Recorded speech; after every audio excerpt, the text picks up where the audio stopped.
All right. This is If My People Bible Reading, part 62. And it's the fifth time at this because we lost all our audio. So, bear with me. I'm sorry about that. But we're going to have you understand that you're going to keep up with the reading of chapters 12 through 18 and 19. So this is a good read for the next 15 minutes. This is very, very important because just before the people leave the land of Egypt, they say they will hear and obey the Lord, and they go through Passover. They say they will hear and obey the Lord. Now they didn't. They said it to the group, and so they go through the Passover, and they escape by being permitted to leave.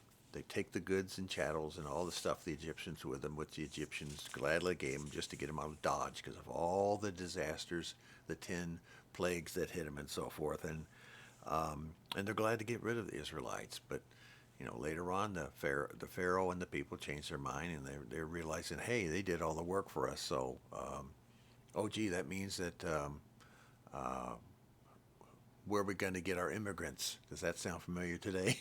We got to go get some immigrants to do the work. Cause I don't want to pick grapes, and I don't want to pick tomatoes and cantaloupes and fruit in the field of California and all throughout the United States. That's the truth. So it's same kind of situation here. Israelites did all the work. They did the big stuff, and now Pharaoh's going to change his mind. But while that's happening, they get to go for 3 days in, 3 days out, 1 day of worship. That's 7 days.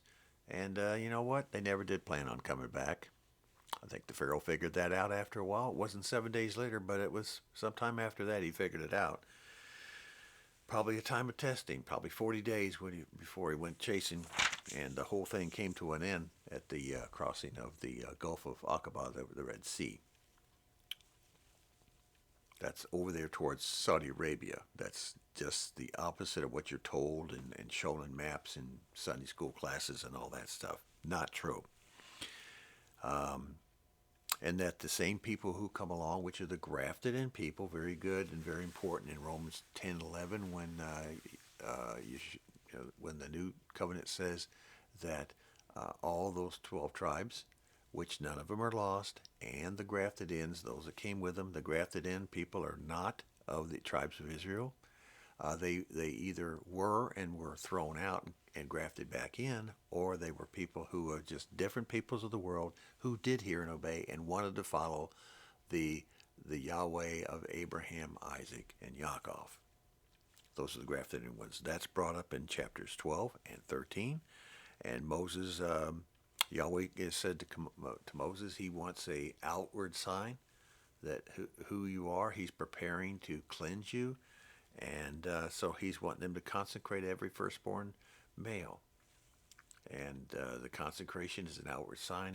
It's circumcision, and it's on a private part of a young boy and or of either 8 days old when vitamin K is there, so you have a blood clotting process. It's a good thing to do, and it still should be done today.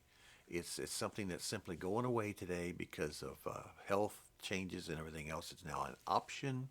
It's not something you were asked. And would you like your, now they say, well, if you want your young boy circumcised at 2 days old, we'll do it. We're not going to wait 8 days. We'll do it right now, and it will be $900 or something like that. Hey, it's still a good thing to do. It's a good cleansing thing for the boy and for his future wife. Um, there's the observance on 13:9 about the forehead and hand. And today there is extreme Orthodox Judaism that wears a tefillin, a box, black box on their forehead, stuffed full of Torah that's memorized, and they probably did a fantastic job of memorizing. Yeah, sometimes those are the worst people to be around because they're arrogant and they're not very nice people and they're not loving. Okay, just the ones I've met, which is a lot of them. And the ones where they wrap their hands with leather, they make a big deal of wrapping the hands on the right hand. And this comes up later on in the book of Revelation when this very same thing comes up with mankind says, hey, you cannot do anything unless you have this mark on your hand or on your forehead. And that doesn't mean That doesn't mean some kind of a stamp or some kind of a symbol or a barcode or any of that other stuff. It means this: hey, if you want to do what you want to do, you have to obey the God of this world. And for those living, those who hear and obey, they say, no, we're not going to do that. We're not going to do right hand what you want, and we're not going to think the way you want. We're going to think the way the Father does, and we're going to think it, and we're going to do it. Forehead thinking, right hand doing it. They left Sukkot. They stayed there. They still have tabernacles in the fall. A lot of people still follow that who really do read the Bible. And they know that that's a time of celebration, observing the hopeful return of Yeshua one day. Moses was speaking to Yahweh again in chapter 14, and they went to the Gulf of Aqaba. They crossed over the sea there. They crossed over into Saudi Arabia, not South Sinai. And today, that's where the Mount of the Lord is, the Mount of Yahweh. It's in Saudi Arabia, Mount of YHWH. And I don't know if that means Mount of the Olive Trees or whatever, but the evidence is extremely obvious. So that's also where Paul went for 3 years when he disappeared, when he got his sight back. All right. There was some singing by Moses and Moses' wife after the Pharaoh's army was defeated. They were all happy about that. He says basically he's going to sing to Yahweh, he's highly exalted. And in that song, which is, if you read it in chapters 15, 1 through 3, 4, 5, they name Yahweh's name in all kinds of name. Majestic, the right hand, Yahweh, warrior, not just the word God, as King James versions does all over the place. So, and there's the future tense in that in chapter 15 where it says in 12, you stretched out your right hand and the earth swallowed them. Okay, so God doesn't have a 400-mile arm. It's not that long. So it's just kind of an understanding here. Your power, your right hand, the power, took out the Pharaoh's army. In verse 13, in your unfailing love you lead the people you have redeemed. In your strength you will guide them to your holy dwelling, your kadosh dwelling. The nations will hear and tremble. They will grip the people of Philistia. The chiefs of Edom will be terrified. The leaders of Moab will be seized with trembling. The people of Canaan will melt away, and terror and dread will fall on them. By the power of your arm, they will be as still as stone until your people pass by, O Yahweh, until your people pass by. You will bring them in and plant them on your mountain of your inheritance, the place, O Yahweh, you made for your dwelling, the sanctuary, O Yahweh, your hands established. Yahweh will reign forever and ever. Question, has that happened? Answer, no. Was it supposed to happen? Yes. All the way up here, and it's being planned up until chapter 18, when they make the promise, they said, I will hear and obey, which is the engagement to be married to Yeshua.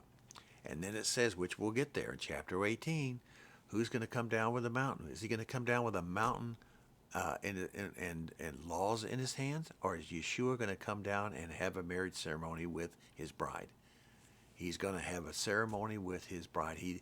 There was actually, if you read it carefully, no intention to have those 10 commandments.